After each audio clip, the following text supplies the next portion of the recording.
Working at Costa isn't that bad. It's quite an interesting experience compared to the other jobs I've worked, because I've worked in a museum, I've worked at a pet store, but at those places I was afraid of my autism being exposed because I thought they'd be viewing me negatively about it. But when I told them here at Costa, they were very accepting of it. In fact, they said, doesn't matter if you're autistic, it's because you're here to do a job, and as long as you do that job right and well, then you got a place working here. Have you allowed autistic people to work in the cinema before Alex?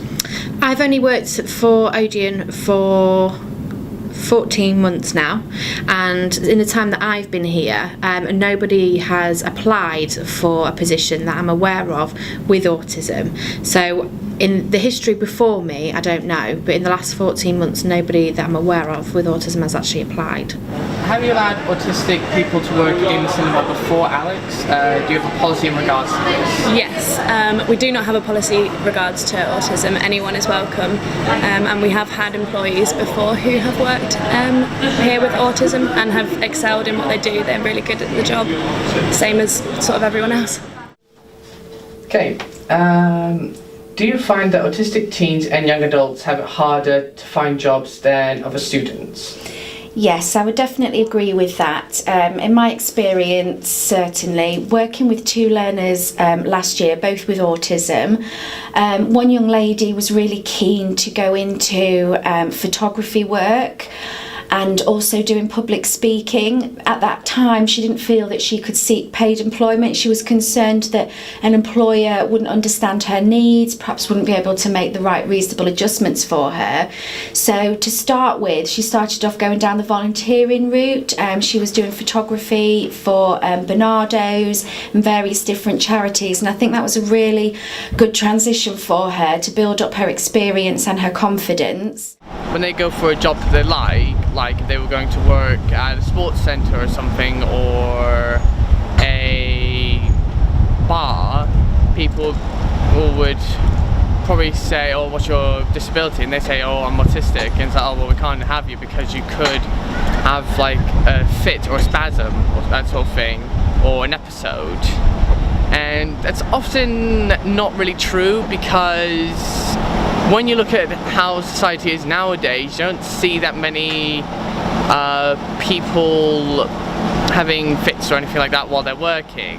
And I've even gone personally to a bar and ordered a drink from there, and that person I learned was autistic and he had Tourette's, but he kept his Tourette's in line by whistling, and that's pretty impressive when you come to think about it.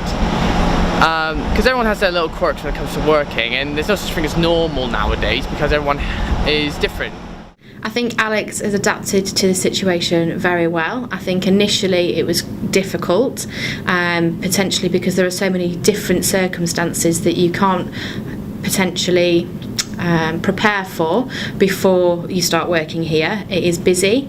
There are always 100 things to do, but I actually think that Alex has used his own coping mechanisms to be able to adapt to the different environments and the different levels of stress potentially that there could be within this environment.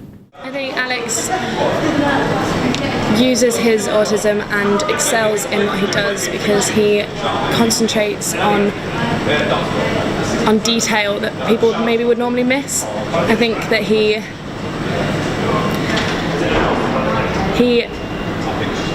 likes everything to be perfect, which is really, really good for the job, because we obviously need our coffees and everything to go out at the right brand standard, is what we would call it on Costa. And in stressful work situations, yeah, everyone gets flustered and everyone gets panicked, but that's what people like. Our staff are here to support and here to help everyone through the stressful situations, so he does really well. The young man that I worked with had typical autistic tendencies, very focused on what he wanted to do. He wanted to be a photographer working with birds and wildlife, which is obviously quite a difficult job to find in this local area, so we did look into volunteering as well. and he'd done some volunteering with the RSPB.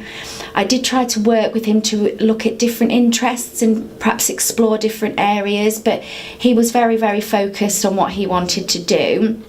I felt that if we had more time to work together, we could have looked at tasters in different work environments. But again, he didn't have the confidence to go into the workplace, and he was really concerned about how employers would be with him, and following simple instructions and communication and things like that. So I do think it's harder, but I do think that people are more aware of autism now, and I know the government's doing a lot of work to support people with autism into the workplace, because I know they can be very, very valued members of the team, and I hope that it will continue to go that way, and soon it will be a norm in the workplace, I hope.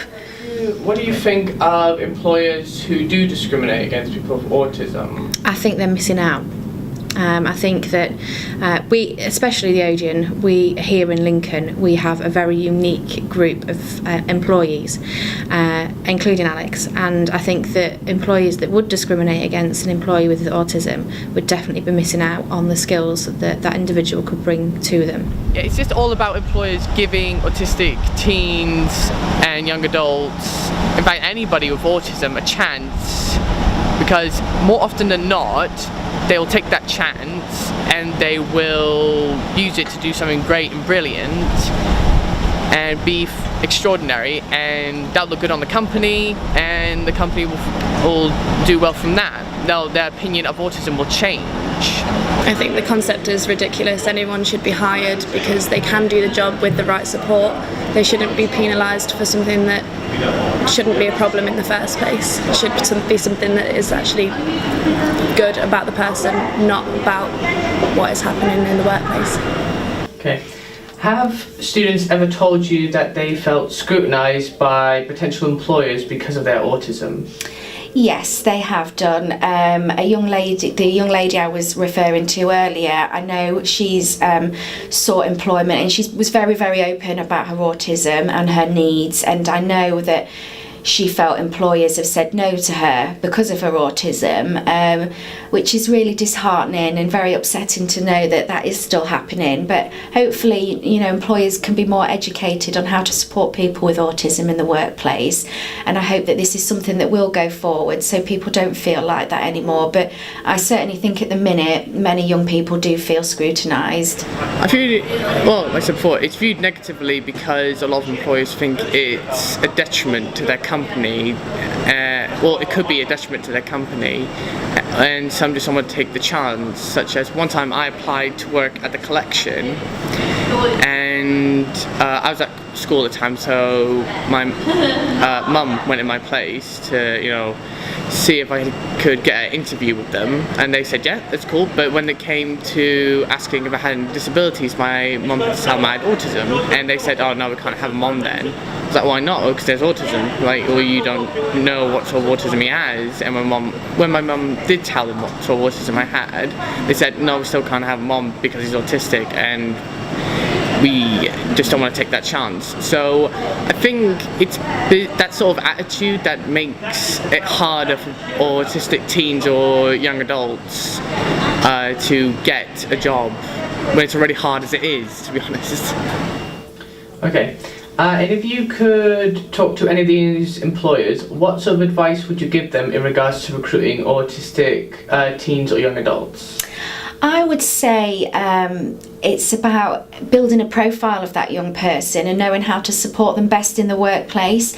There are organisations now that work with job coaches who can come in with that young person and just help them settle in, know where simple things that employers take for granted with your average worker. Things like where to put their coat, where they can have their lunch, who they can talk to at lunchtime, how to approach their boss. Many people with autism would be wouldn't feel comfortable with, can I knock on the door? Can I phone them up? It's things like that a job coach can really help break down the barriers and support that young person to settle into the workplace.